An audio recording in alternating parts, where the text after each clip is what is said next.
여러분, 성경에 보면 정말 드라마틱한 이야기가 하나 있어요.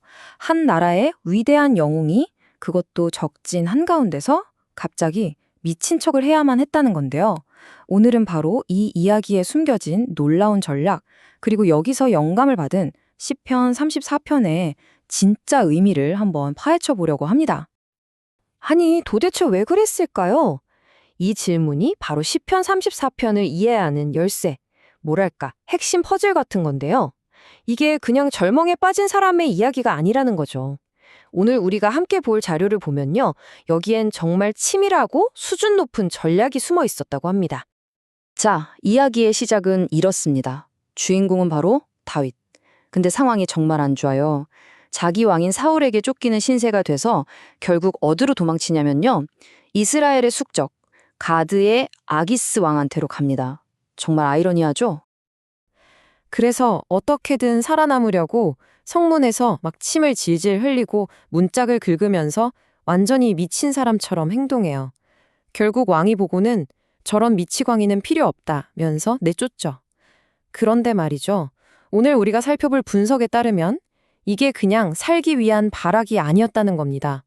어쩌면 이건 정말 천재적인 한 수였을지도 모른다는 거죠. 자, 다윗의 이 이상한 행동을 제대로 이해하려면요. 잠깐 시간여행을 좀 해야 합니다. 당시 고대 이스라엘 사회를 관통하는 아주 중요한 개념이 하나 있거든요. 이걸 알아야만 다윗의 진짜 계획이 보이기 시작합니다. 이게 뭐냐면 바로 언약 공동체라는 개념인데요. 그냥 사람들이 모여 사는 나라 이런 게 아니에요. 국가 전체가 마치 하나의 거대한 유기체, 하나의 영적인 몸처럼 연결된 운명 공동체였던 거죠. 그러니까 이 공동체에 소속된다는 건 개인의 정체성이자 전부였던 겁니다. 그럼 이 공동체 안에서의 삶은 어땠을까요? 우선 다 같이 드리는 예배는 그냥 참여하면 좋은 것 정도가 아니었어요. 신성한 권리이자 의무였죠. 그래서 예배에서 제외된다? 이건 하나님으로부터 그리고 공동체로부터 완전히 끊어지는 걸 의미했어요. 그러니까 누군가의 예배를 막거나 심지어 강제로 추방시킨다? 이건 그 사람의 영적인 연결을 그냥 산산조각 내버리는 정말 끔찍한 죄악이었던 겁니다.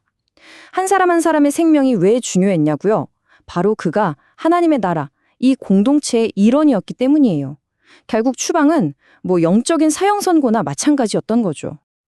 자, 그럼 이 언약 공동체라는 개념을 가지고 다윗이 왜 적진으로 도망쳐야만 했는지 그 상황에 한번 적용해 볼까요?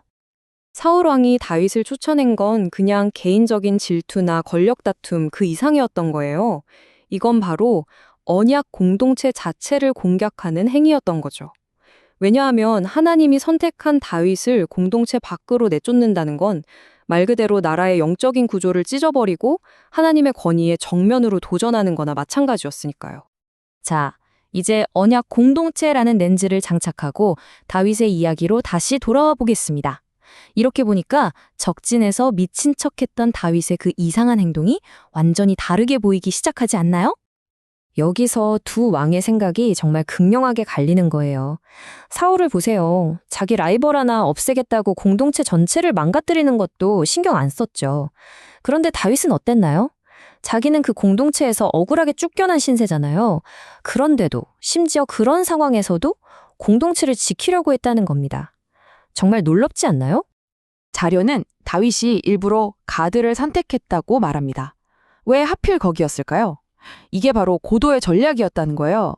생각해보세요. 이스라엘 최고의 전사 다윗이 적진의 심장부인 가드에 떡하니 가 있는 겁니다. 블레셋 입장에선 이스라엘을 공격하고 싶어도 자기들 진영 안에 있는 이 시한폭탄 같은 존재 때문에 섣불리 움직일 수가 없게 되는 거죠. 그러니까 다윗은 자기 몸 하나를 던져서 자기를 버린 조국을 외부의 위협으로부터 지켜내고 있었던 겁니다. 이런 끔찍한 정치적 암투 속에서 또 그 안에서 겪은 기적 같은 구원의 경험, 이 모든 것이 녹아들어서 하나의 위대한 시가 탄생하는데요. 그게 바로 시편 34편입니다. 시편 34편 4절을 보면 이런 구절이 나와요. 내가 여호와께 간구하매 내게 응답하시고 내 모든 두려움에서 나를 건지셨도다. 이게 그냥 막연한 감사의 기도가 아닌 거죠. 이건 정말 사울 왕에게서도 아기스 왕에게서도 저를 살려주셔서 감사합니다 하는 다윗의 아주 구체적이고 생생한 외침이었던 겁니다.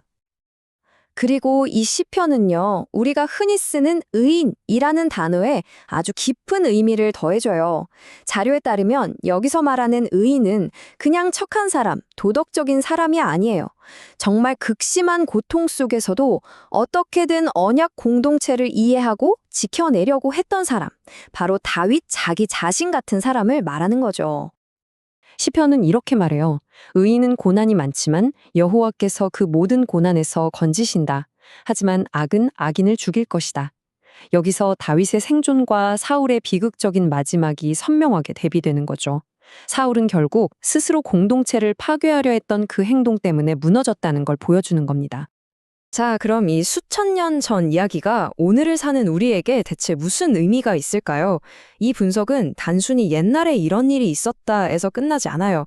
이 깊은 이해를 오늘 우리의 신앙과 예배로 어떻게 가져올 수 있는지까지 이야기합니다. 그 방법은 이렇습니다. 첫째, 먼저 역사적 배경을 파고들어서 제대로 아는 거죠. 둘째, 그 안에 담긴 핵심 메시지, 바로 공동체와 신앙에 대한 그 메시지를 꽉 붙잡는 겁니다. 그리고 마지막으로 그 깨달음을 가지고 우리의 기도와 예배로 응답하는 거죠. 단순한 읽기에서 깊은 체험으로 나아가는 과정이라고 할 수 있겠네요.